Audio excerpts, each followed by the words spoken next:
أعوذ بالله السميع العليم من الشيطان الرجيم. بسم الله الرحمن الرحيم. الحمد لله رب العالمين، والصلاة والسلام على أشرف الأنبياء والمرسلين، وأشهد أن لا إله إلا الله وحده لا شريك له، وأشهد أن محمدا عبده ورسوله أرسله الله بالهدى ودين الحق ليظهره على الدين كله ولو كره المشركون. بسم الله الرحمن الرحيم. تبارك الذي بيده الملك وهو على كل شيء قدير، الذي خلق الموت والحياة ليبلوكم أيكم أحسن عملا، وهو العزيز الغفور، الذي خلق 7 سماوات طباقا، ما ترى في خلق الرحمن من تفاوت، فارجع البصر هل ترى من فطور، ثم ارجع البصر كرتين ينقلب إليك البصر خاسئا وهو حسير. Leo tunaingia kwenye sura nambari 67 kwa mpangilio wa mashaf. Ina aya 30 na iliteremshwa Maka. Ni sura ya Maka hii. Suratul Mulk min as-suwari al-makkiyah. Suratul Mulk ni katika sura zilizoteremshwa Maka. Sha'nuha sha'nu sa'iri suwari al-makkiyah. Maudhui yake ni kama maudhui ya sura nyingine nyingi zilizoteremshwa Maka. Allati tualiju mawdu' al-aqida. Sura zilizoteremshwa Maka zilikuwa zinazungumzia maudhui ya aqida, fi usuliha al-kubra, katika ile misingi mikubwa ya aqida. Waqad tanawalat hadhihi as-suratu al-karima, imejumuisha sura hii tukufu ahdafan raisatan thalathatan, imeorodhesha malengo makuu matatu. Hii sura ina malengo makuu matatu. Wahia, na malengo yaliyomo katika sura hii, ithbatu azamatallahi wa qudratihi, ni kuthibitisha ukubwa wa Allah na uwezo wake Allah, ala al-ihyai wal imata, uwezo wake katika kuhuisha na kufisha. Yeye ndo anayeviumba viumbe akaviweka katika uhai, na yeye ndiye anayeviondosha vilivyo hai kwenye uhai. Huo ni ujumbe mmoja katika jumbe tatu kuu zilizokusudiwa kwenye sura hii. Na pili katika malengo ya sura hii, iqamatul adilla wal barahina, ni kusimamisha dalili na hoja ala wahdaniyati rabbil alamin, zinazothibitisha upweke, umoja wa Mola wa ulimwengu. Nathibitisha Mungu ni mmoja tu, hakuna zaidi ya mmoja. Thumma, kesha lengo la tatu, bayanu aqibatul mukadhibina aljahidina lilba'thi wan nushur. Sura hii imekuja kutubainishia matokeo ya wale wapingaji wanaopinga kufufuliwa na watu kukusanywa kwa ajili ya hisabu na malipo. Ibtadaat suratul karima, imeanzwa sura hii tukufu bitawdihi alhadaf alawwal, kwa kuliweka wazi lile lengo la kwanza la ukubwa na uwezo wa Allah. Fadhakarat, kwa hiyo aya zake mwanzo sura hii zimetaja anna Allah jalla wa ala, kwamba Allah mwenye utukufu na cheo cha juu, biyadihi almulku wasultani, ufalme na nguvu za kiutawala za ulimwengu huu anazo yeye Allah. Wa huwa almuhaiminu ala alakwani, na yeye ndiye aliyemiliki vitu vyote vya ulimwenguni na kaviteza nguvu. Tasarrufu ya ulimwengu kwa ujumla iko katika dhamana ya Allah na si mwingine yoyote. Alladhi takhda'u li'azamatihi ar-riqaba wa ta'nu lahu al-jibau. Allah ndiye ambaye kwa ukubwa wake shingo za viumbe zinanyenyekea kwake, na mapaji yao ya uso, makomo yao yanawekwa chini kwa ajili ya kuadhimisha ukubwa wa Allah. Wale wanaomuadhimisha vile wakisujudi ndo wanakuwa wako karibu na Allah katika kumtukuza. Wanaogoma ndo wenye kibri, wao wamejikweza kuliko yeye. Wa huwa almutasarrifu fil kainati, Allah ndiye anayefanya tasarruf, muendeshaji wa mambo yote ya ulimwengu huu. Bil khalqi wal ijad, tasarrufu ya Allah katika ulimwengu, yeye huwa anaumba viumbe vipya kila anapotaka kuumba, anavivumbua kutoka kusiko kujulikana akavileta katika uwepo. Wal ihyai wal imata, na Allah ndiye aliyemiliki uhai na kifo. Yeye ndo anayevileta viumbe kwenye uhai na ndiye anayeviondoa kwenye uhai akafisha. Tabaraka alladhi biyadihi almulku wa huwa ala kulli shay'in qadir, ametukuka Allah ambaye ufalme uko mikononi mwake na yeye kila kitu anaweza. Alladhi khalaqa almauta walhayata, Allah ndiye aliyeumba mauti na uhai. Liyabluwakum ayyukum ahsanu amala, ili akupimeni yupi kati yenu atafanya vizuri zaidi. Wa huwa al-azizul ghafur, na Allah ni mwenye nguvu na anasamehe wanaokosea. Thumma tahaddathat an khalqi samawati as-sab'i, alafu aya zilizofuata zinasimlia kuhusiana na kuumbwa kwa mbingu saba. Wama zayyana Allahu bihi as-sama'u ad-dunya, na yale ambayo hii mbingu ya kwanza Allah ameyapambia. Minal kawakibi satiha, kaweka nyota nyingi mno. Wan nujumu allamia, kawakib na nujum kwenye Kiswahili tunatafsiri jina moja, nyota tu, lakini kawakib linajumlisha na vitu vingine ambavyo huwa sio nyota, kama hizi sayari zetu. Kuna vitu vinaitwa comets, kuna vitu vingine vinaitwa majina mbalimbali, lakini vikiweko juu sote tunaona ni nyota. Wan nujum, na hili ndio jina lilotumika kwa hizo nyota zenyewe za asili. Kwa hiyo ameweka Allah juu huko vitu vinavong'ara, vingine vina joto kubwa, akaweka na hizo nyota. Wa kulluha, na vyote alivyoviweka kwenye eneo la chini ya mbingu. Adillatun ala qudratillahi wa wahdaniyatihi, kwetu sisi viumbe ni dalili tosha zinazoweza kutuonyesha uwezo wa Allah na kuwa yeye ndiye mmiliki pekee wa ulimwengu mzima na vilivyomo ndani yake. Alladhi khalaqa sab'a samawati tibaqa ma tara fi khalqi arrahmani min tafawut farja'i albasara hal tara min futur. Allah ndiye aliyeumba mbingu saba moja baada ya nyingine, na huwezi kuona katika alivyoviumba Allah kasoro. Wewe kiumbe utoe kasoro useme hapa kakosea, angefanya hivi ingekuwa bora zaidi. Huwezi kukuta kitu kama hicho katika alivyoviumba Allah subhanahu wa ta'ala. Thumma, kesha aya zilizofuata, tanawalat alhadithu anil mujrimina bi shay'in min alishabi. Aya zilizofuata baada ya hapo zimezungumzia hadithi ya watu wenye kufanya makosa, na imezungumza kwa mtiririko. Wahum, watu hawa ambao wanakadhibisha kuwa kuna marejeo, na duniani wanaishi kwa makosa bila ya kuogopa.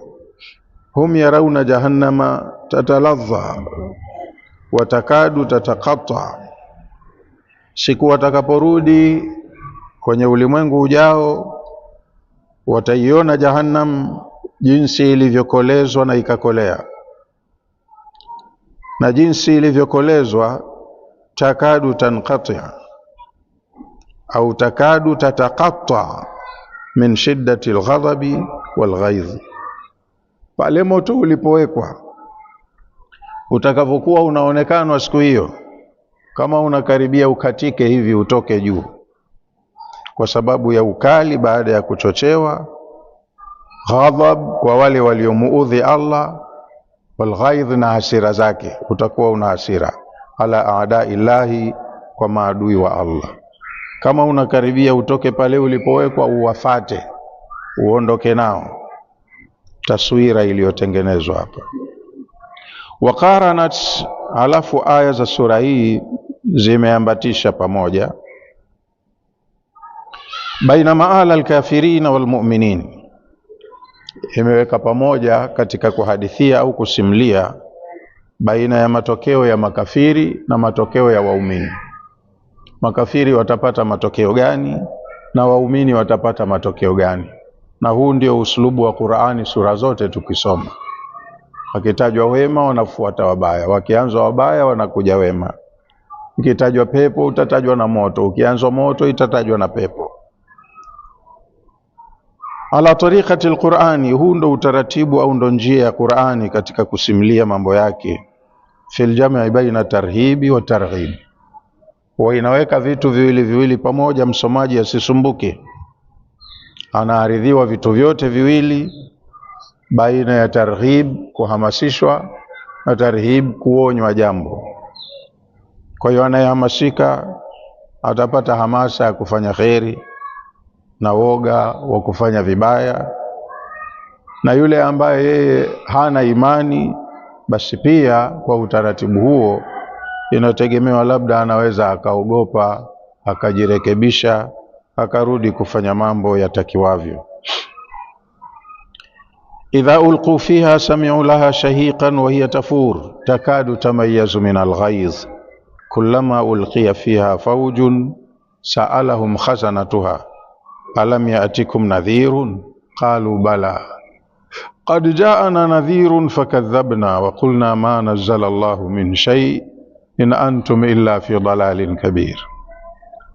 Wa ba'da an saqat ba'd al-adilla wa shawahid, baada ya aya za sura hii kutujiririshia baadhi ya dalili na baadhi ya vithibitisho ala adhamatillahi wa qudratihi, vinavyoonyesha ukubwa wa Allah na uwezo wake, hadhara min adhabihi, aya zake huko mwisho zimetahadharisha na adhabu yake Allah subhanahu wa ta'ala, wa sakhtihi, na hasira zake. Yani mtu atahadhari na kuja kukasirikiwa na Allah, na achukue tahadhari asende kuishia kwenye maisha ya adhabu. An yahilla bi ulaika alkafarati aljahidin, hasira za Allah na adhabu yake itawathibitikia hao watu ambao duniani wanaishi wakiwa makafiri na wanapinga kila ukweli. Yale wanayotakiwa wayathamini wanaacha kuyathamini, wanashughulika na yale ambayo yamekatazwa, yameonywa, ndio wanaoshughulikia. Kwa hiyo wametajiwa yatakayowasibu watu kama hao, pia ni katika jumla ya kuwapa tahadhari, wawe na akili, wajue kupanga na kuchagua. Amintum man fi samai an yakhsifa bikumul arda fa idha hiya tamur am amintum man fi samai an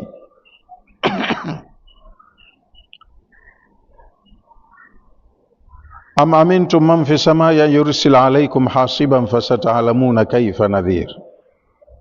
Wa khutimati suratul karima, na imemalizwa sura hii tukufu mwisho wake bilindhari, kwa kutoa indhari, angalizo, watahadhiri, na kutahadharisha, lilmukadhibina bida'wati rusuli, wanapewa angalizo na wanatahadharishwa watu wanaokadhibisha da'wa waliokuja nayo mitume. Min hululi aladhabi bihim, wametahadharishwa kwamba watakapoishi na mwendo huo na tabia ya kuwakanusha mitume watathibitikiwa na adhabu tu. Fil waqti alladhi, adhabu hii itakuja kupatikanwa wakati ambao kanu yatamannawna fihi mauta rasuli sallallahu alayhi wasallam, walipewa angalizo pale ambapo makafiri wapingaji walipokuwa wanamtamania mtume afe. Nisema mchukulieni tu, hana muda atafariki. Kwa hiyo aya zilishuka katika mazingira hayo pale ambapo makafiri wapingaji walikuwa wanamtamania mtume afikwe na mauti afe, wa halaki almu'minin, na walikuwa wanatamani waumini waangamie, litokee balali waangamize au waangamize kwa mikono yao, kwa nguvu zao za jeshi. Allah subhanahu wa ta'ala kuhusu hilo akasemea, qul ara'aytum in ahlakani Allahu wa man ma'iya. Makafiri walipopanga mipango mikubwa ya kumwangamiza mtume na wafuasi wake, Allah akamshushia mtume wake aya hizi wasomee maadui zake. Qul, sema mtume Muhammad, ara'aytum in ahlakani Allahu wa man ma'iya, munaonaje tuseme liwe hilo mnalolitamani, Allah aniue mimi na walionifuata, lakini msisahau na upande wa pili, au rahimana, kama Allah ataturehemu sisi, hayo mnayoyatamani yaje upande wenu, mfe muangamie. Sote sisi na nyinyi ni viumbe, mnalolitamani linaweza likatokezea upande wowote, lakini nyinyi mjiulize suala, kama tutaangamia mimi na wanaonifuata, nyie mkabaki, au tukarehemewa mimi na wanaonifuata, nyie mkaangamia. Kuondoka ndo kule kule tu, sisi tukiondoka na nyinyi mtaondoka. Lakini kinachotakiwa kizingatiwe, faman yujiru alkafirina min adhabin alim. Sisi tukiangamia tunaangamia, aliyeumiliki ulimwengu anaradhi nasi, katuridhia. Lakini nyinyi mkiangamia munampinga aliyemiliki ulimwengu. Sasa tufe sisi, nyie mbaki, au mufenyie sisi tubaki? Hizi itikadi zetu baina yetu sisi na nyinyi. Sisi tunamwamini Mola mmiliki wa ulimwengu huu, tukiondoka yuko radhi nasi. Nyinyi mnampinga, mnamwasi. Sasa faman yujiru alkafirina min adhabin alim. Tutakapoondoka hapa tukenda kwa huyo mmiliki wa ulimwengu, atakayewaokoa makafiri na adhabu inayouma nani? Maana mwenye adhabu nyinyi hammuamini, sisi tunamwamini, tunamuogopa, nyinyi hammuogopi. Iwe mnavyopenda nyinyi, tutangulie sisi, nyinyi mbaki. Mtabaki na kheri gani wakati mnampinga mmiliki wa ulimwengu huu? Faman yujiru alkafirin, nani atakayewaokoa makafiri min adhabin alim, kutokana na adhabu inayouma. Ila akhiri alayati, mpaka mwisho wa hizi aya. Wayalahu min wa'idin shadidin, Sheikh anasema hili ni kamio kali mno. Tartaadu lahu alfarais, makamio yaliyotolewa kwenye sura hii, maneno kama yanayosomeka hapa, watu wenye akili wanashtuka sana, wanayaogopa sana. Wasio na akili, makafiri, ndo hawajali chochote. Fadluha, fadhila za sura hii. Tusamma hadhihi suratu, sura hii inaitwa, ina majina mengi. Moja ndo hilo Suratul Mulk, lakini pia katika majina yake inaitwa Suratul Waqiya. Sio waqia kwa aini, Suratul Waqiya ni sura ya uokoaji, inamuokoa mwenye kusoma. Na pia inaitwa Suratul Munjia, ni sura vile vile ndo hivyo hivyo kuokoa. Alwaqiya, wiqaya ni kukiokoa kitu, kukikinga kitu, na munjia ni kukiokoa kitu. Liannaha, kwa sababu sura hii, taqi qari'uha, huwa inamkinga anayeisoma. Yule ambaye kaihifadhi, haipiti siku anaisoma sura hii, anaitumia. Sura hii inamkinga mwenye kuisoma min adhabil qabri, na adhabu ya kaburini. Mwenye kuhifadhi sura hii akaisoma hapati adhabu za kaburini. Faqad qala sallallahu alayhi wasallam, kwa hakika amesema Mtume sallallahu alayhi wasallam, hiya almani'atu, sura hii inaitwa suratul mania, ni sura inayozuia.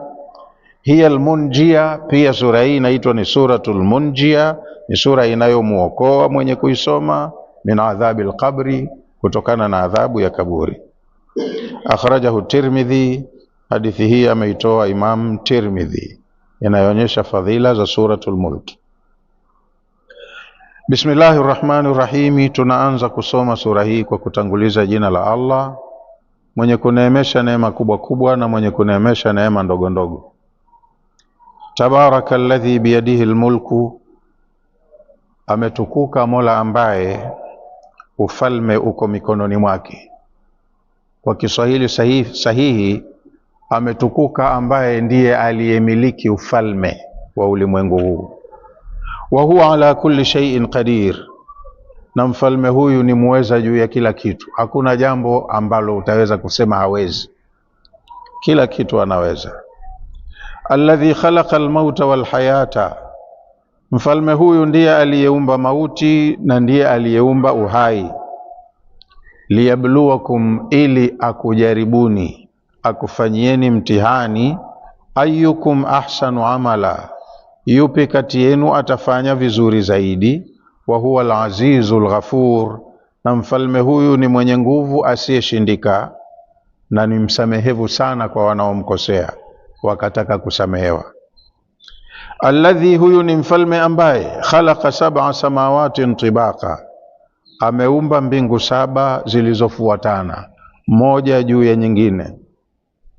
Ma tara fi khalqi rrahmani min tafawut, huwezi kuona kasoro katika alivyoviumba Allah mwingi wa rehema, huwezi kumkosoa.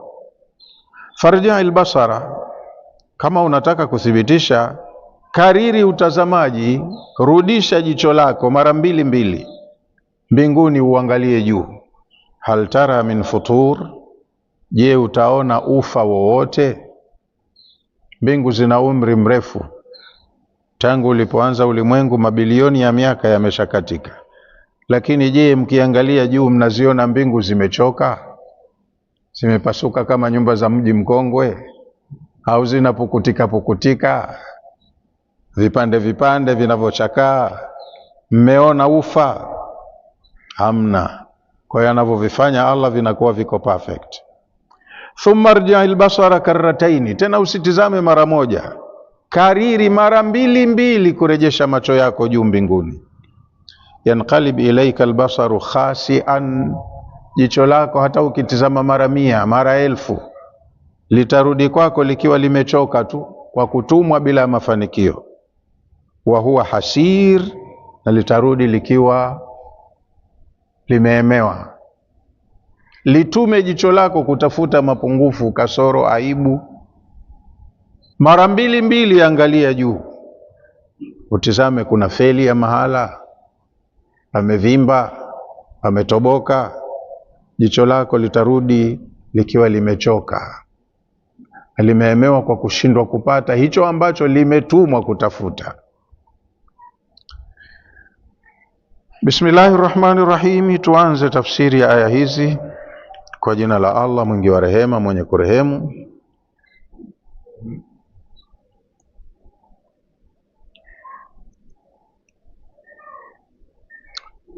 Tabarakalladhi biyadihi almulku, tamajjada wa ta'ala. Ameitafsiri tabaraka. Tabaraka maana yake tamajjada, wa ta'ala Allahu al-aliyyul kabir, ametukuka sana, tukana neno almajdi. Wa ta'ala, na yeye ndiye wa juu katika wenye vyeo, yeye ndo bosi wa wote wenye vyeo. Allah ni mkubwa, katukuka, yuko juu. Allahu al-aliyyul kabir, Allah ambaye yeye ndiye wa juu kuliko wote walio juu yenu. Allah ndo aliye juu kuliko wote. Al-kabiru, halafu ni mkubwa kuliko wakubwa wote au vikubwa vyote. Ndio maana ile takbiri ukisema Allahu akbar, akbar maana yake ni superlative form ya neno kabir. Wakubwa wako wengi, lakini hakuna mkubwa anayemzidi Allah. Yeye ndo mkubwa kuliko wakubwa wote. Almufidhu ala almakhluqati min fununi alkhairat, Allah ndiye anayemwaga, anayemimina kwa viumbe wake wote wa mbinguni na ardhini namna mbalimbali za kheri. Kila anayeenjoy maisha yake, anayejihisi ana matamanio ya haja mbalimbali, mahitaji yake, basi Allah ndiye anayewatimizia viumbe wake mahitaji yao. Kheri zote wanazozipenda, wanazozikimbilia, Allah ndiye anayewapa kheri hizo. Wanaomuamini na wasiomuamini, kila wanachotumia, kila wanachoneemeka nacho ni cha Allah subhanahu wa ta'ala, ukiwemo uhai wenyewe. Kwa hiyo katukuka Mola huyu ni mkubwa kuliko wakubwa wote, na ndiye mmiliki wa kila kinachopatikanwa, kinachojulikanwa na kisichojulikanwa katika ulimwengu huu. Alladhi, huyu ni Bwana ambaye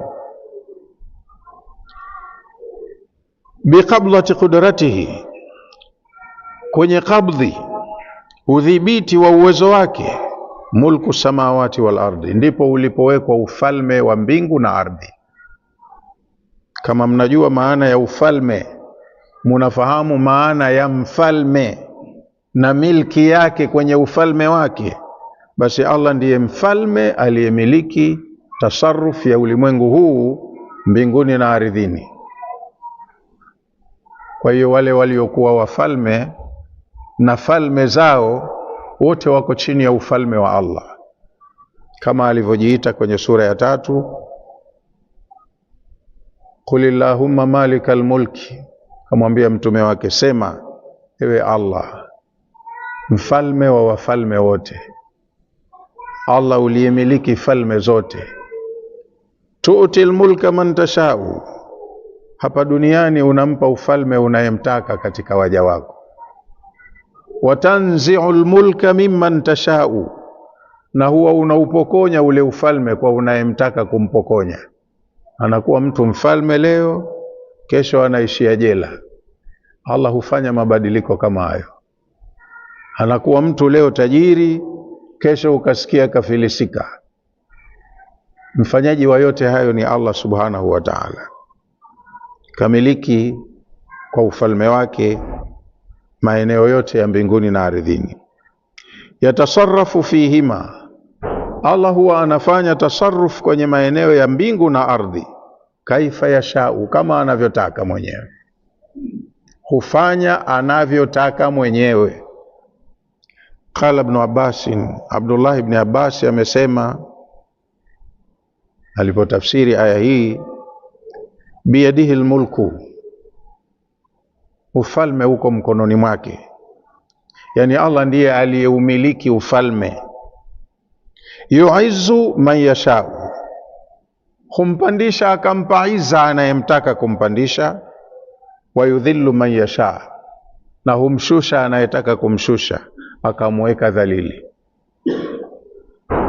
Anachukuliwa mtu kutoka nowhere akapanda juu akawa mtukufu, na mwingine kakaa kwenye utukufu kwa muda ukasikia akashushwa akawa dhalili.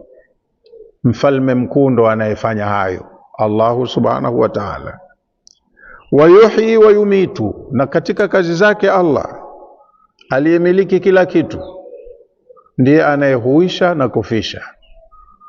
Anamleta kiumbe kwenye uhai, na yeye ndiye anayemuondoa aliyepo kwenye uhai akampeleka katika ufu,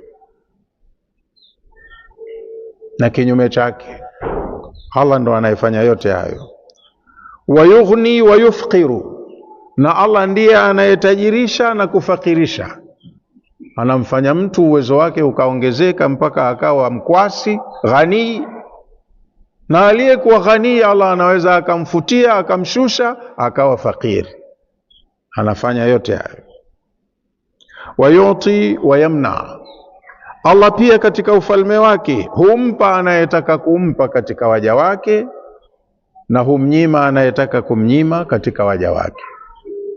Anaweza akakupa kitu leo halafu akakunyang'anya kikakutoka. Mwingine akafanywa anacho, mwingine akafanywa muhitaji hana.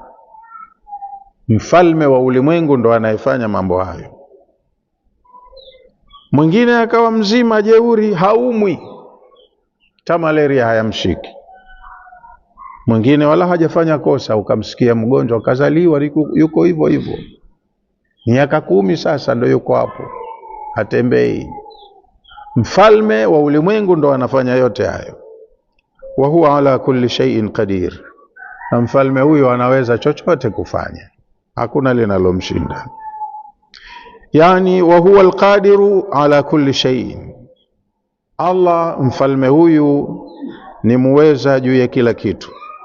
Lahu alqudratu tamma, Allah ana uwezo uliotimia, ana uwezo kamili. Wa tasarrufu alkamil, na Allah ndiye mwenye tasarrufu iliyokamilika. Tasarrufu maana yake ni kuyaendesha mambo anavyotaka, ndo kusarrifu. Fi kulli al-umuri, tasarrufu katika ulimwengu huu kwenye kila mambo mwenyewe ni Allah subhanahu wa ta'ala. Huyu kampa hichi, huyu kamnyima, huyu ana hili, huyu hana. Allah ndo anafanya. Min ghairi munazi'in wala mudafi'in, anapofanya maamuzi yake Allah hakuna wa kuyaingilia kati na hakuna wa kufanya kinyume na alivyoamua yeye, kwamba huyu kwa nini umemnyima, nitampa mimi. Hayupo wa kutokea kumpa aliyenyimwa. Huyu kwa nini umempa, hafai kupewa, nitampokonya. Hakuna anaye uwezo wa kumpokonya aliyepewa na Allah subhanahu wa ta'ala. Anapofanya maamuzi yake huwa hakuna resistance, hakuna dola yoyote, hakuna msomi yoyote, hakuna mwenye nguvu yoyote anayeweza akaingilia kati maamuzi ya Allah subhanahu wa ta'ala. Thumma bayyana ta'ala, kajitangaza hivyo, tabaraka alladhi biyadihi almulku, ametukuka sana yule ambaye ufalme ameumiliki yeye mkononi mwake. Thumma bayyana ta'ala, kesha akabainisha Allah mtukufu, athara qudratihi, athari za uwezo wake. Katubainishia namna gani tutajua kuwa ana uwezo. Wa dalila hikmatihi, na akatubainishia tuweze kujua utukufu na ukubwa wa hikma yake. Hikma ni kuliweka kila jambo mahala pake vile linavyostahili kuwa. Kwa hiyo Allah ndiye hakim. Faqala, akasema Allah subhanahu wa ta'ala, alladhi khalaqa almauta walhayata, Allah huyo aliyemiliki ufalme ndiye aliyeumba mauti na uhai. Na hapa panaonyesha uwezo wake, kwa sababu suala hili kama lingelikuwa lina anayeweza kuliingilia kati, kuna watu wengine duniani kwa umuhimu wao wasingekufa, au wangelikufa wakarejeshwa tena kwenye uhai. Lakini kwa kuonyesha suala hili kalimiliki mwenyewe peke yake, wanakufa watu muhimu sana, wanategemewa bado, wanahitajiwa, na wale wanaowahitaji na kuwategemea wanashindwa kuwazuia wasiondoke, na wakiondoka wanashindwa kuwarejesha tena kwenye uhai. Kuonyesha masala haya yamemilikiwa na mwenye uwezo wa mwisho, hakuna mwenye kuingiza lake kwenye uwezo huo. Alladhi, Allah ndiye ambaye khalaqa almauta, ameumba mauti, walhayata, akaumba na uhai. Mauti yametajwa mwanzo, wakati tunafahamu katika uwasilishaji kitu kinachotajwa mwanzo ndo kinakuwa kina umuhimu mkubwa kuliko kinachokuja cha pili. Sisi tumezoea kwamba mtu huwa hai kwanza, si ndo ndivyo? Ndio sisi tuko hai, alafu mauti yanakuja baadaye. Lakini Muumba anatueleza tuwe na ufahamu tofauti. Mauti ndiyo yanayoanza mwanzo, alafu ndo ukaja uhai. Unatakiwa utambue hivyo, mauti ndiyo yanayoanza mwanzo, halafu ndo ukaja uhai. Sio uhai umeanza mwanzo. Kila tunachokiona leo ulimwenguni hapa hakikuwepo. kilikuwa out of existence, hakipo. Aliyekuwepo mwenyewe azaliyun qadimun ni Allah subhanahu wa ta'ala. Hali ya kutokuwepo kitu, huo ndo ufu. Nafahamiana? Kwa hiyo sote tulikuwa hatupo katika ulimwengu. Wewe jiulize tu, una miaka mingapi? Na 60, 38, 41. Na sote humu msikiti ukiulizwa miaka 100 iliyopita mlikuwa wapi? Sidhani kama mna aliyezidi miaka 100 humu. Miaka 100 nyuma huko tulikuwa wapi? Hatukuwepo. Kwa hiyo tulikuwa kwenye ufu, au vipi? Halafu ndo tukapewa huu hai. Lakini uhai huu pia sio uhai wenyewe wa uhakika. Huu uhai tulionao unakatishwa na kifo baadaye, muda si mrefu hapo. Qalu inna lillahi wa inna ilaihi rajiun. Halafu ndo unakuja uhai mwingine ambao huo ndo wa milele. Huo ndo uhai wenye maana ya uhai, ambao unakuwa ni endless life, maisha yasiyokuwa na mwisho. Kwa hiyo hata uhai tulionao sasa hivi si uhai kupata, unakatishwa na kifo hapo kesho au kesho kutwa. Tunakaa barzakhi kwa muda mrefu, na inawezekana muda wa barzakhi ukawa mrefu kwetu kuliko muda tulioishi hapa juu ya ardhi, sababu tangu hao wa mwanzo akina baba yetu Adam waliishi muda mrefu zaidi ya miaka 1000, lakini miaka 1000 imeisha, na tangu wafe wako barzakhi ishapita 1000 mara 1000 mara nyingi, bado wako barzakhi, kiama hakijafika. Sasa na wewe hata uishimia, mie na wewe tuishimia kamia hapa, inaisha kesho kutwa. Halafu kama dunia ipo bado itakuja 100 na 100 na 100 na 100. Wewe uko katika ufu. Uhai ule wenye maana ya uhai wa kudumu utakuja baadaye mwisho. Kwa hiyo kawasilisha hivi Allah akiwa na maana ya kutuambia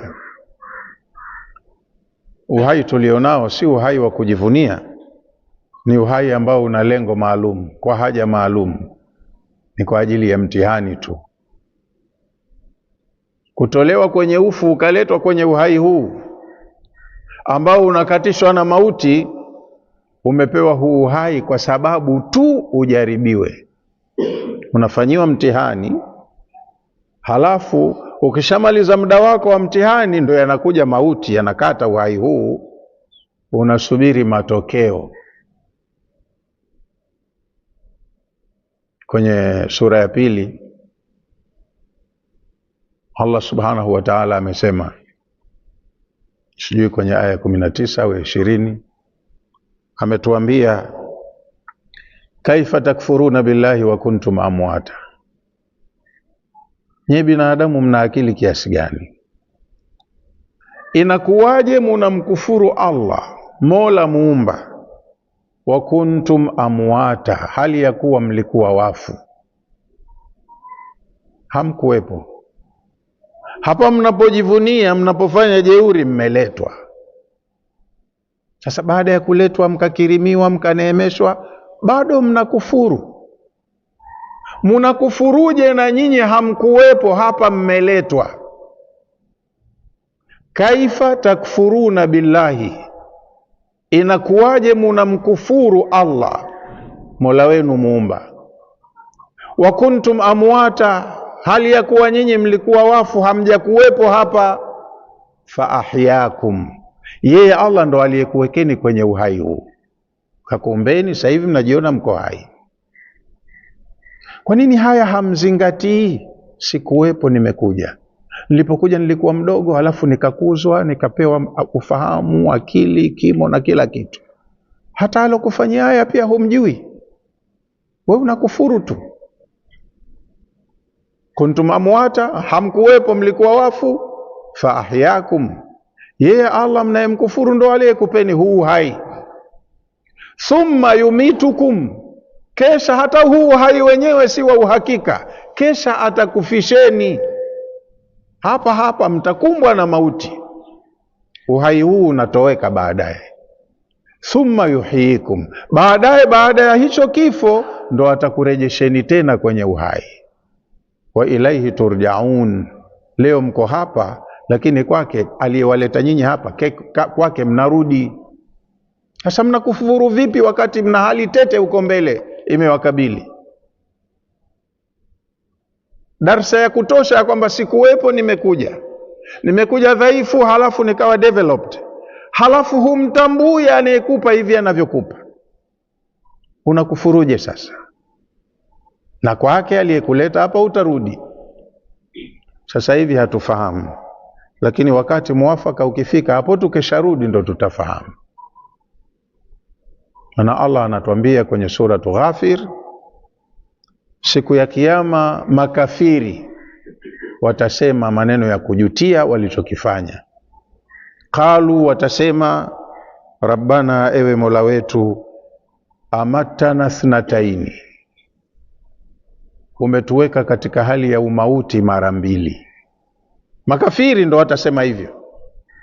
Waumini wanajua, na hapa duniani wanachukua tahadhari, wanajitahidi kufanya maandalizi yatakayojiri baadaye waumini, lakini makafiri hapa ndo wanakuwa carefree, wanaona wameletwa hapa waenjoy tu. Siku ya kiyama makafiri ndo watakaosema, Rabbana, ewe Mola wetu, amatana thnataini, umetufisha mara mbili, yani umetuweka katika hali ya ufu mara mbili. Wa ahyaitana thnataini, na umetuweka katika hali ya uhai mara mbili. Ndo hizo mara mbili tu, hakuna zaidi. Faatarafna bidhunubina, tunakiri makosa yetu, tumekukosea Mola wetu. Fahal ila khuruji min sabil, je, kuna njia yoyote ya kutokea katika matatizo yaliyotukabili hapa? Moto hatuuwezi ya Rabb. Hapa anaambiwa mtu hafahamu habari ya moto, dhambi na nini. Kule akiuona ukweli ndo atakiri, lakini kukiri kule haisaidii kitu. Kwa hiyo maana ya umetufisha mara mbili na ukatuweka kwenye uhai mara mbili, ndo hiyo aya ya suratul Baqara, kuntum amwatan fa ahyakum. Huko ndo kufa kumoja na uhai mmoja. Thumma yumitukum thumma yuhyikum, halafu atakufisheni na kesha atakuhuisheni, na huko ndo kufa kwa pili na kufufuliwa kwa pili. Baada ya hapo hamna kufa tena. Hayo ya mwisho ndo maisha, ndo hadafu, ndo lengo. Tunafahamiana? Maisha hasa ya binadamu ni hayo yatakayokuja baada ya kuondoka hapa duniani. Hayo ndo maisha. Wamesema wanawachuoni, khuliqa al-insanu lilabadi, mwanadamu once akishaumbwa tu, huyu ndo yupo milele. Khuliqa al-insanu, ameumbwa mwanadamu, lilabadi, kwamba ni kiumbe wa kubakia milele. Akishaumbwa ndo yupo. Wa innamal ana, lakini sasa hivi, yuathiruhu atwarun, binadamu kinachomwathiri ni stages alizopangiwa kupita. Stage ya kwanza ndo hukuwepo, hiyo uko katika ufu, umeletwa, umeumbwa roho, ukaumbwa mwili tumboni kwa mama, ile roho yako ikapachikwa kwenye ule mwili, ukaja katika uhai. Huo ni ufu wa kwanza wakati huja kuwepo, na uhai wa kwanza baada ya kuletwa ukawepo. Ndo wewe na mie, hatukuwepo, tumeletwa, sasa hivi tupo. Tushapita kwenye ufu mara moja, na kwenye uhai ndo tupo hapa, uhai wa kwanza. Hapa tunaenda, siku dakika zinahesabiwa. Siku ikifika muda wako 0, maana kama una 100 ndo inaanza 100, 99, 98, 97, unashuka chini. We unaona unaenda, umri unapanda, ndo unashuka huo. Siku zako ulizopangiwa kuishi hapa zikisha, ndo unaondoka. Kinakuja kifo hicho cha pili, na unasubiri uhai wa pili baada ya kufufuliwa. Huo ndo uhai uliolengwa. Kwa hiyo khalaqa almauta wal hayata, kakuumbieni umri huu ambao utakatishwa na kifo, halafu akaweka uhai wa uhakika usio na mwisho uko mbele, maana ya kwamba hapa mufe, liyabluwakum, kakuleteni hapa kwa lengo la mtihani tu. Kwa hiyo kama tupo kwenye chumba cha mtihani, tangu tuzaliwe mpaka sasa hivi tuko hapa Kianga tunaongea, tunatumia muda wa mtihani. Na mtahiniwa mzuri ni yule ambaye huwa anajua malengo yake ya baadaye baada ya mtihani. Kama unapenda uondoke kwenye mtihani wako umefaulu, lazima uwe makini kwenye mtihani. Jibu vizuri maswali, ili wapasishaji wasahihishaji waridhike umejibu vyema, maksi ziwe nyingi. Ukiondoka hapa umefaulu, hilo ndo kusudio hasa linalotakiwa. Kwa hiyo kakuumbieni maisha yanayokatishwa na kifo, ndo akataja mauti kwanza. Akakukadirieni maisha huko yasiokuwa na mwisho. Kwa nini tupewe maisha yanayokatishwa na kifo? Liyabluwakum, maisha haya ni kwa ajili ya kukupimeni kwanza, kukujaribuni kwanza. Ayyukum ahsanu amala, yupi kati yenu atafanya vizuri zaidi. Mitihani yetu ya shule tunasoma darasani pamoja, mwalimu wetu ndo yule yule wa somo. Hata kama sote tumeshiriki vipindi, hakuna mtu ambaye alikuwa mtoro. Tumefanya homeworks, classworks, lakini siku ya mtihani tunapata matokeo tofauti. Na kwenye listi tunapangwa wa kwanza, wa pili, wa tatu, wa nne, wa tano, wa sita mpaka tiro. Ndio Kwa hiyo na sisi tumewekwa kwenye kipindi hiki cha mtihani, tunatafutiwa daraja zetu. Wa kwanza, wa pili, wa tatu, wa nne. Ahsanu amala, nani kafanya vizuri zaidi, ndo wanaotafutwa. Kwa kila mmoja ajitahidi afanye vizuri zaidi. Wanaojituma ni wengi, lakini kila mmoja kwa upande wake ajitahidi, nataka mimi niwe katika wale best, nipate matokeo ya juu. Kwa hiyo maisha haya yatakayokatishwa na kifo yako kwa lengo maalum la kutahiniwa. Sisi ni watahiniwa, na siku ya kuja kupewa matokeo tutakuwa gratified. Nani kafanya vizuri zaidi, halafu nani kafuatia, halafu nani kafuatia, kila mmoja na daraja yake peponi. Kwa hawa watakaobahatika kwenda peponi, hawatiwi tu kwenye tundu kama kuku. Kila mmoja anaenda na level yake. Aliyefanya vizuri zaidi anakaa mahala pazuri zaidi. Kafanya haijambo, atapata matokeo ya haijambo yake. Kazembea akapata pass marks tu, atalipwa kwa mujibu wa pass marks, alimradi kafaulu. Ukifeli unaenda upande wa pili, ndo mtahiniwa. Alladhi khalaqa almauta walhayata, yani Allah ambaye ndiye aliyemiliki ufalme wa ulimwengu huu. Aujada fi dunia, amevivumbua vitu akaviweka katika dunia, kapatisha katika dunia hii alhayata walmauta, uhai na mauti. Lakini mauti yako mbele, kwa sababu hata kama mnajiona mko hai, nyinyi ni maiti. Hata Mtume mwenyewe kaambiwa innaka mayitun wa innahum mayitun. Watu wake walivyokuwa wanamwapiza afe, akahuzunika, lakini Mola wake akamletea aya, akaambia usihuzunike kwa kuambiwa utakufa. Kweli wewe unakufa, innaka mayitun, wewe hapo ulipo ni maiti, nasubiriwa time tu, hapa unaondoka. Lakini hata na wao wanaosema utangulie, wa innahum mayitun, na wao pia maiti. Hapa hakuna atakaa milele, hapa ni mahala panapoondokwa. Mefahamiana? Sote tunaondoka. Kwa hiyo ameumba mauti, uhai wenu ambao utakatishwa na kifo. Walhayata, akaumba na uhai ambao huo ndo utakuwa wa kudumu milele. Huu ambao utakatishwa na kifo una lengo maalum, liyabluwakum, anautumia huu kukujaribuni. Ni muda wa test tu, wa jaribio tu. Ayyukum ahsanu amala, yupi kati yenu atafanya vizuri zaidi, akawekwe mahala yake pake pazuri zaidi. Aujada Allahu fi dunya alhayata walmauta, Allah amepatisha kwenye dunia hii uhai na mauti. Fahya man shaa wa amata man shaa. Kwa hiyo Allah humhuisha anayemtaka na humfisha anayetaka kumfisha. Wa huwa alwahidul qahhar, na Allah ni mmoja, yuko peke yake, ndiye aliyeteza nguvu kila kitu ulimwenguni. Anachotaka yeye ndicho kinachokuwa, sio kama mnavyotaka nyinyi. Wa inna ma quddima almautu, yametangulizwa mauti mbele, liannahu ahyabu fi nufusi, mauti yana mguso katika nafsi za watu. Wa afzau, na yanafadhaisha. Kataja mauti mwanzo, lakini uhalisia ndio uko kama hivyo tunavyoelezea. Tunajiona tuko hai na tunajivunia uhai, lakini tunauchezea huu uhai wakati utakatishwa na kifo. Kumbe lengo la uhai huu sio sisi tuenjoy.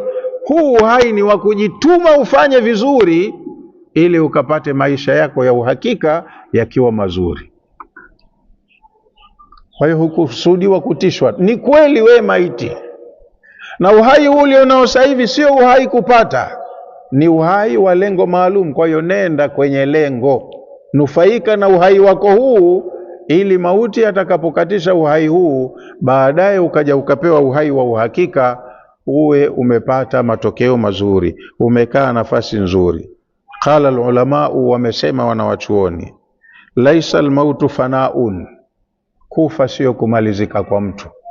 Ukifa hujapotea bado, we hujaisha, upo kwenye milki ya Allah na ufalme wake.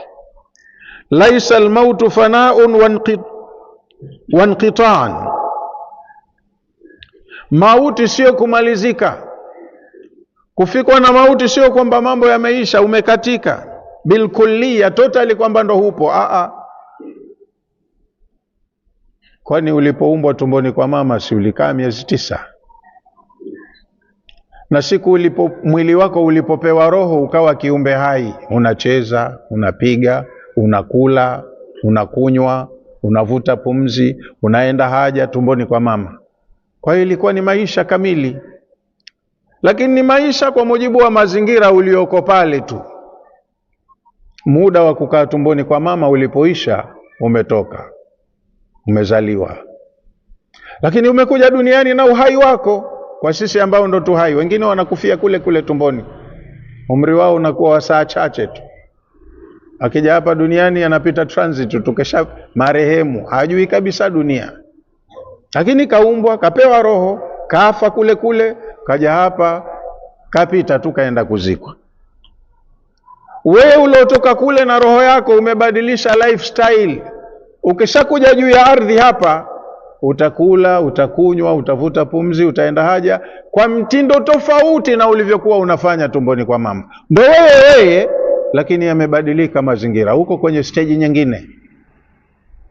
Na ukija hapa unakuja mduchu sana, kuna growth process. Lakini hapa tena unaanza kuota meno. Kule tumboni kwa mama huna meno, huna nywele. Nywele zimo na meno unayo, lakini sasa ulichopangiwa hivyo vitu vingine vinakuja kuwa developed hapa. Unakuwa mpaka ukifikia mustawa unaotakiwa, huongezeki tena. Na ingekuwa kukua hakukomi, tungekuwa tushafika futi 6,000 huko juu. Tunaenda tu, au ndio? Au sio? Lakini vitu vimepangwa na vinafuata utaratibu. Ndio walichosema wale mashekhi, khuliqal insanu lil abadi, mwanadamu ameumbwa kwa ajili ya kuwepo milele. Wa innamal ana, lakini sasa hivi kwenye mazingira tulionayo, mwanadamu huyu yuathiruhu atwarun, kinachomuathiri ni zile stages alizopangiwa kupita. Sasa umepangiwa ukae tumboni kwa mama, umeishi tumboni kwa mama muda mfupi sana, ulipomaliza umetoka, umekuja stage nyingine hapa duniani. Hapa umeanza hivyo kitoto kichanga, umekuwa mpaka kila siku unabadilika huko kama ulivyo sasa hivi, na kila ukiendelea kuwepo unabadilika zaidi. Lakini pia na hapa ni mahala pa muda wa kukaa hapa, ukisha unaondoka kwa kifo. Bado hujapotea, kifo sio mwisho. unahifadhiwa barzakhi. Siku ukihitajika utakuja kutolewa. Ukija kutolewa hapo, huo ndo uhai mwenyewe unaotakiwa. Huo sasa ndo wa kudumu wa milele. Hizi ni stages tu ulizopangiwa kupita. Hukuwepo, umeletwa, halafu baada ya kuletwa ukabadilika, muda haukubadilika, kisha umeondoka, halafu baada siku ikihitajika utarejeshwa tena, yatajiri yanayojiri, halafu uhai huo ndo wa milele, hauna mwisho tena. Wa innamal ana yuathiruhu atwaru. Kwa hiyo wanawachuoni wanasema laisa almautu fanaan wa inqitaan, mauti sio kuisha kwa binadamu na kukatika moja kwa moja uhai wake. Bado yupo huyu tunayemwita marehemu, mbele ya ufalme wa Allah anajulikana yuko wapi. Siku akihitajika anatoka huyu, kama alivyokuwa anakabiliana na yale ambayo yanamhusu, hisabu yake. Laisa almautu fanaan wa inqitaan bilkulli yani alhayati. Kufa, mauti sio kukatikana na maisha moja kwa moja. Wewe bado unaishi. Uliishi tumboni kwa mama, ukaishi baada ya kuzaliwa, unaishi baada ya kufa kwenye maisha ya barzakhi, alafu utaishi baada ya kutoka barzakhi. Mambo ni mlolongo mrefu. Hizo ndo atwaru. Wa innama huwa intiqalun min darin ila darin. Mauti ni kuhama tu, unatoka kwenye mazingira mamoja unaenda kwenye mazingira mengine. Unatoka kwenye daru dunia unaingia kwenye darul akhira, na hiyo akhira ndo lengo lenyewe haswa. Hapa ni mahala pa mpito kwa lengo maalumu. Sasa ukikosa kutumia wakati wako huu ukaendana na hilo lengo, ushaharibu kila kitu kwenye maisha yako ya kudumu. Tumia muda vizuri, fanya maandalizi ya kutosha, ili baada ya kufufuliwa ukawe mheshimiwa, ukakae mahala pazuri, ukaenjoy life ambayo ni ya kudumu. Ukikosea hapa, ushajivurugia kila kitu. Uhai huu tulionao sasa hivi ni muhimu sana kwa kila mtu, autumie kwa faida, autumie kwa maandalizi yatakayomsaidia kwenye maisha ya milele, akaishi vizuri. Maisha haswa ni ya huko, sio haya. Walihadha, na kwa sababu hii, thabata fi sahihi, imethibiti hadithi katika sahihi Bukhari kwamba imesema anna almayita yasma, hakika maiti anasikia. Yule mwenzetu ashaikufa, yule tunaenda kumzika, Mtume asema yule anasikia, wayara, na anaona. Kesha kufa lakini anasikia na anaona. Hata tumboni kwa mama si ulikuwa unasikia, unaona? Kishaumbiwa hizi hawasi, kuna namna ya kuzitumia kule, ingawaje ndo upo kwenye mfuko. Macho hayaoni mbali, masikio hayasikii cha nje, lakini vitu vyote umesetiwa, umeandaliwa tangu tumboni kwa mama, na baada ya kutoka pia ni ule utaratibu tu. Unatoka hapa halafu unakuwa developed taratibu. Kwa hiyo kwenye Sahihi Bukhari kuna hadithi inasema innal mayyita yasma'u wa yara, hakika ya maiti anasikia na anaona, wa yuhisu, na anahisi, wa huwa fi qabrihi, pale anapokuwa yuko kaburini kwake. Kama qala alayhi salam, kama alivyosema Mtume sallallahu alayhi wasallama, inna ahadakum, hakika ya mmoja wenu, idha wudi'a fi qabrihi, pale akishalazwa kaburini kwake, watawalla anhu ashabuhu, na watu wake wakaanza kumkimbia, washamfukia, wanaondoka, wa innahu la yasma'u, na huwa anasikia marehemu yule, qara'a ni'alihim, ule mgongo, ugongaji wa viatu vyao, michakato ya miguu yetu sisi. Haya jamani, wahi tunawahi, kuna gemu leo, washamlaza mwenzao ndo kwanza wanaongea gemu. Yule jamaa waliyemweka pale anasikia.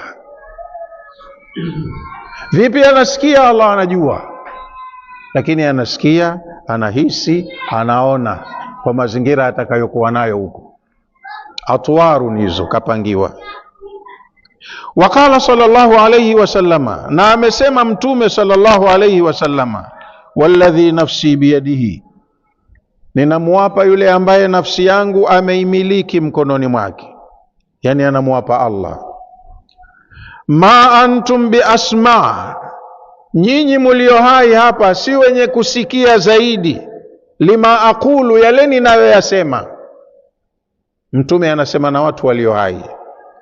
Tena kaanza maneno yake kwa kiapo, kasema walladhi nafsi biyadihi, ninamuapa yule ambaye nafsi yangu ameimiliki mkononi mwake, Allah subhanahu wa ta'ala, ma antum biasma lima aqulu minhum, nyinyi mulio hai mbele ya macho yangu hapa hamui ni wenye kusikia zaidi ninayoyasema kuliko hao waliokufa. Yani Mtume alisema na watu baada ya vita vya Badri, makafiri wale, kawasemeza maneno, masahaba zake wakamshangaa, ya Rasulullah, hawa si washakufa? Unasema na watu washakufa? Ndo akasema maneno haya, ninamuapa yule ambaye nafsi yangu kaimiliki mkononi mwake, ma antum biasma lima aqulu minhum, wallahi nyinyi hamuyasikii ninayasema kuliko hawa jamaa walioyabisha yote, waliopinga yote, sasa hivi washaya prove wao, na ninachokisema wanakisikia. Walakinnahum la yujibun, lakini tofauti yenu na hawa, kunijibu sasa hivi hawawezi kujibu kitu. Nimewabembeleza we, nimewanasihi we, mwisho wake wanapigana na mimi, yashawafika ya kuwafika. Sasa ninayoyasema nyinyi mlio hai hamuyasikii vizuri kuliko wanavyoyasikia wao, maana wao wana na evidence, wana prove kila kitu huko waliko, lakini wao hawawezi kunijibu tena. Sasa hivi washafika kwenye mazingira mengine. Falmautu, basi yale mauti, huwa inqita'un taalluqi ruhi bilbadani, mauti ni kukatika tu uhai wa binadamu kwa ule mfungamano wa roho na kiwiliwili. Kiwiliwili kinabaki kwake na roho inakuwa separated, iko kwake. Kwa hiyo mwili hauna activity yoyote kwa wakati ule. Wa mufarakatuha liljasadi, roho huwa imetenganishwa na mwili, ndo mauti. Roho ipo na haifi wala haichakai, ilikuwepo kabla mwili wake haujaumbwa, ukaumbwa mwili, ile roho ikapachikwa, mwili huu ukakuwa, ukafanya ulioyafanya. Siku ya kumaliza muda wake, ile roho inakuwa separated tu na mwili, inatolewa mwilini. Mwili utaoza, unaenda kwenye asili yake, kwa sababu binadamu kaumbwa kutokana na udongo, na Allah mwenyewe katuambia kwenye sura ya 20, minha khalaqnakum wa fiha nu'idukum, nimewaumba nyinyi kutokana na udongo, yani miili yetu inatokana na udongo. Wa fiha nu'idukum, siku za kufa na kurejesheni tena kwenye udongo kwanza, na uhifadhi hapo kwa muda. Wa minha, na kutoka kwenye udongo, nukhrijukum taratan ukhra, tutakuja kukutoeni tena hapo mara nyingine. Kwa hiyo ukitoka kwenye udongo, ile roho inarudishwa tena kwenye mwili ule ule, hauumbwi mwingine, haujapotea. Ile decaying process sio kwamba mtu anapotea bwana, yupo na kila kitu chake kinajulikana kilipo, vinarejeshwa tena tu vile. Mwili unakuwa restored, ile roho inarejeshwa kwenye mwili ule ule, mtu anakuwa ni mwenyewe, anajikumbuka. Na Allah amesema, tumepita kwenye suratul Qiyama, kwamba Allah anasema anaweza kuzikusanya mpaka fingerprints, hapabadiliki kitu. Bala qadirina ala an nusawiya bananahu, tuna uwezo wa kumsawazishia mpaka fingerprints zake, anarudi yule yule mwenyewe. Kama ulitia dole ukitafuta pasipoti na ukaja ukatilishwa dole siku ya Kiyama, ndo wewe mwenyewe, hapaumbwi kitu kingine kipya, isipokuwa ni uwezo wa Allah tu anauonyesha hapo, wa kuweza kuvibadilisha vitu. Katoa hichi kakiondoa, kakifanya katika muundo mwingine, alafu anakirejesha tena, ni kuonyesha uwezo wake hapo. Kaumba mauti, uhai utakaokatishwa na kifo. Walhayata akaweka na uhai huo wa baadaye wa milele, uhai wa uhakika. Liyabluwakum ayyukum ahsanu amala, uhai wenu mlopewa huu wa muda, lengo lake ni kuwajaribu nani kati yenu atafahamu mustakbali wake, atajituma kufanya vizuri maandalizi yake. Liyabluwakum, amekuwekeeni mauti ili akupimeni kwanza, ayyukum ahsanu amala, yupi kati yenu atafanya vizuri zaidi. Kwa hiyo amali njema ndiyo mtaji wa mtu. Kama unaziacha dakika zinaenda tu hutendi, hiyo shauri yako we mwenyewe, lakini hapa ni mahala pa kutenda, na kila unachokitenda hapa ni akiba yako, mbele itakusaidia. Kwa mwerevu wanajua afanye vipi vizuri zaidi, vitu vya kiwango, ili baadaye awe na shehena, awe na mzigo wa mema ambayo yatamweka mahala pazuri. Yani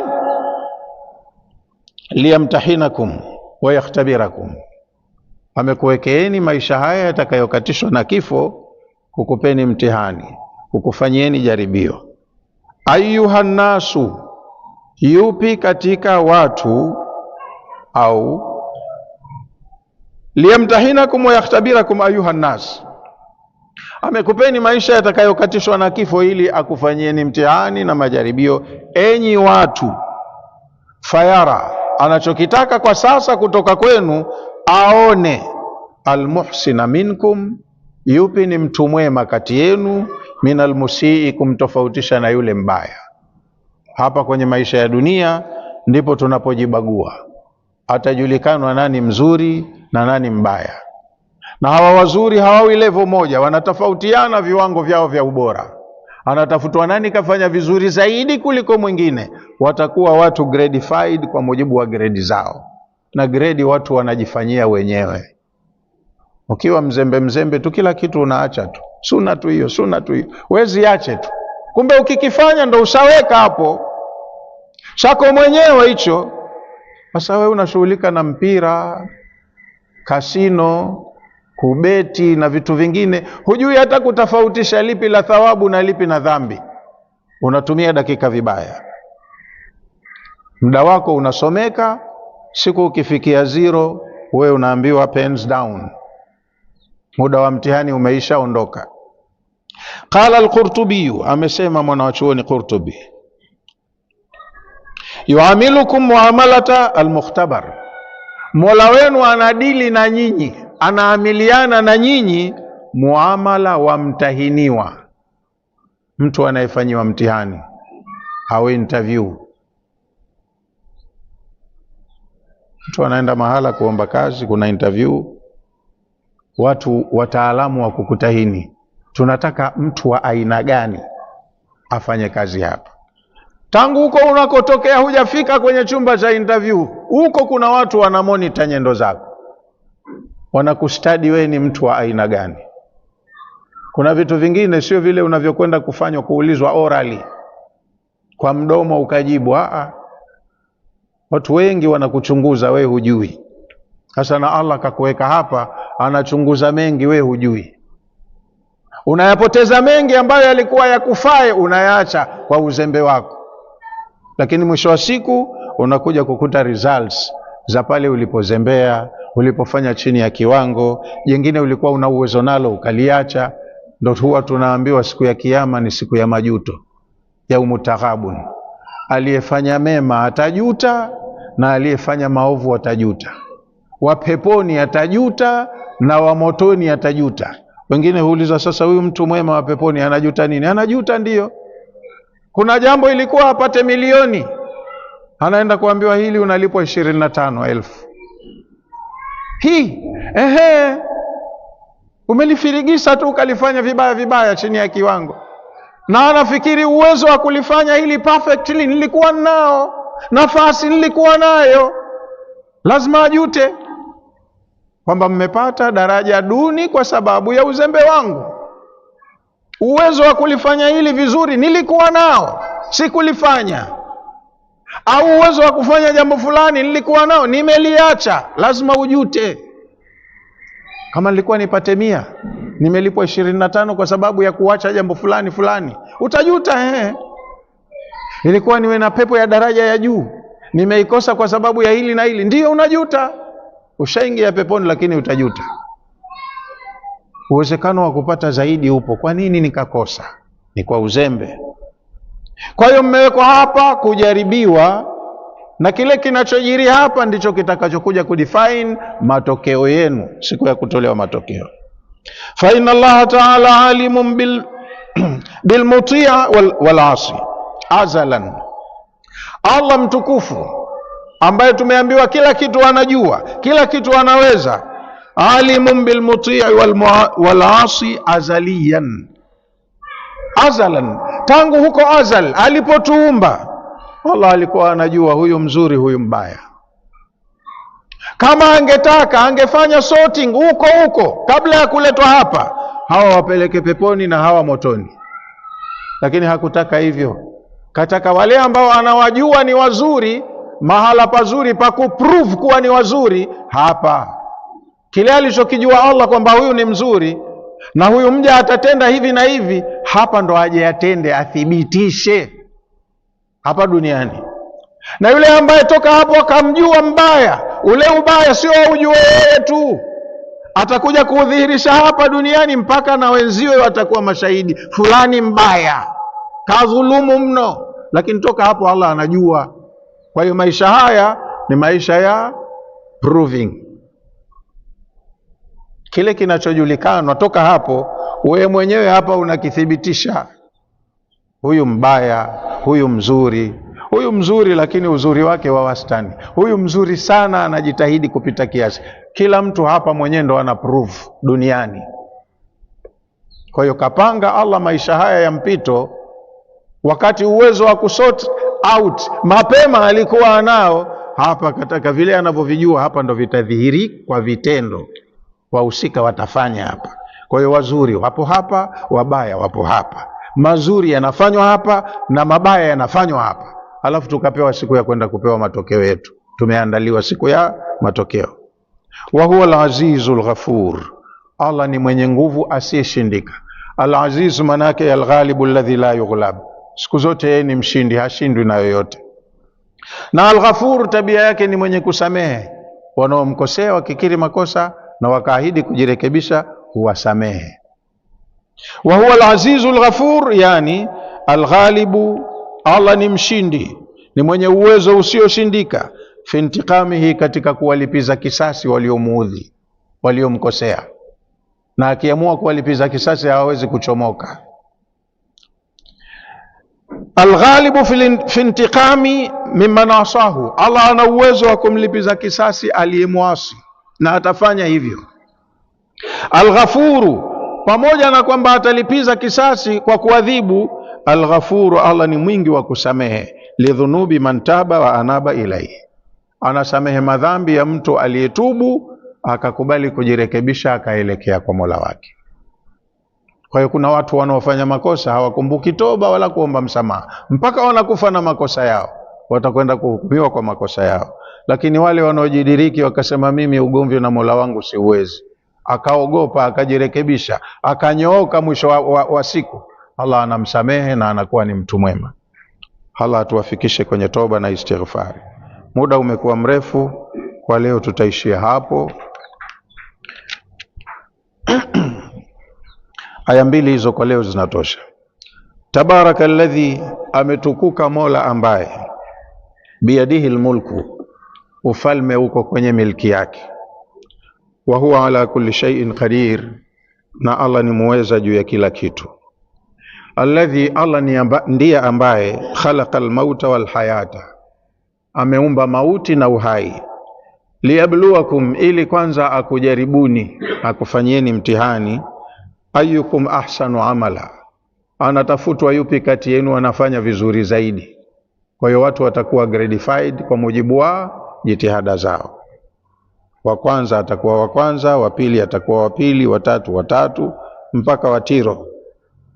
Wa huwa, na yeye Allah, al-azizu, ni mwenye nguvu asiyeshindika. Al-ghafuru, lakini ni msamehevu kwa wanaotaka kusamehewa. Wale wanaotaka kusamehewa wakajirekebisha wakaelekea kwake, hana ugomvi nao, anawapokea. Wallahu a'lamu. Wa ala hadha alqadri yaqif. Wassalamu alaikum warahmatullahi wabarakatuh.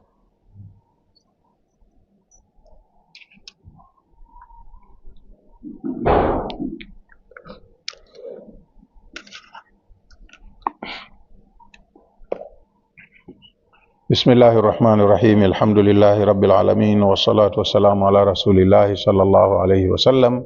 Rabbana taqabbal minna innaka antas samiul alim wa tub alayna innaka antat tawwabur rahim waghfir lana warhamna innaka antal ghafurur rahim.